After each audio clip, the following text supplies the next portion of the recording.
साल 2016 में इस इलाके में भारी बारिश हुई थी। बिजली के लगभग सभी खंभे टूटकर गिर गए थे। हमें 10 दिनों तक बिना बिजली के रहना पड़ा। हम खाने में सिर्फ चावल खाने के आदी नहीं हैं, इसलिए मैंने घर के कोने में पड़ी पत्थरों से बनी पारंपरिक चक्की का इस्तेमाल किया और गेहूं को पीसा। इसके बाद हमें एहसास हुआ कि पारंपरिक चक्की से पिसे आटे की बनी रोटियां कई गुना ज्यादा स्वादिष्ट थीं। जब हमने एक ही अनाज का इस्तेमाल किया तो स्वाद में अंतर क्यों आया? मेरी माँ ने मुझे तब बताया था कि जब हम हाथ की चक्की पर गेहूं पीसते हैं तो गेहूं पीसने की स्पीड बहुत कम होती है और तापमान भी नहीं बढ़ता है, जिससे अनाज के सभी पोषक तत्व बरकरार रहते हैं। 2016 में घटी इस छोटी सी घटना ने एक बड़े आविष्कार को जन्म दिया। इस घटना से महाराष्ट्र के जालना जिले में श्रीपत धामन गांव के रहने वाले किसान सुनील शिंदे को पैरों से पैडल के सहारे चलने वाली आटा चक्की बनाने का आइडिया आया। इस आटा चक्की की कुछ खास बातें हैं। पहली तो इसमें बिजली की जरूरत नहीं होती है। दूसरी, इसमें पारंपरिक तरीके से स्वादिष्ट आटा तैयार होता है। आप अपने घर में एक्सरसाइज करते हुए गेहूं पीस सकते हैं।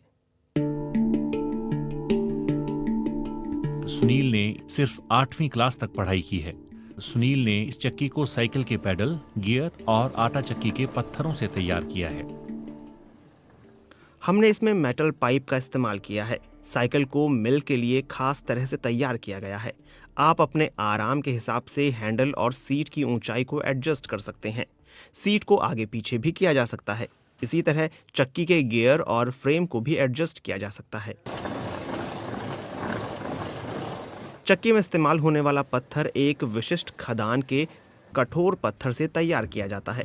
हम डिजाइन के मुताबिक इसकी मोटाई और चौड़ाई को बनाते हैं।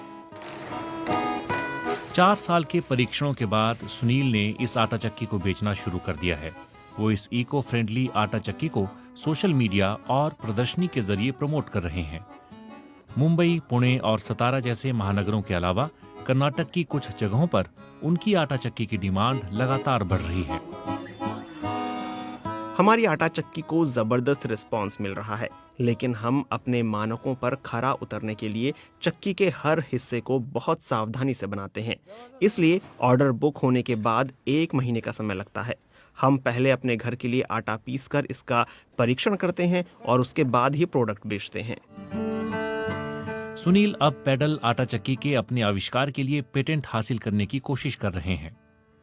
सुनील पिछले 20 सालों से इसी तरह की मशीनें बना रहे हैं। अब तक उन्होंने 28 तरह के उपकरण बनाए हैं जो खेती और घर के रोजमर्रा के कामों में उपयोग आते हैं। सुनील को उनके चंद्रिका बंधनी यंत्र के लिए राष्ट्रपति भवन में सम्मानित किया गया, जिसका उपयोग रेशम की कटाई में किया जाता है। उनका लक्ष्य अपनी कल्पना शक्ति से अधिक ऐसी उपयोगी मशीनें बनाना है।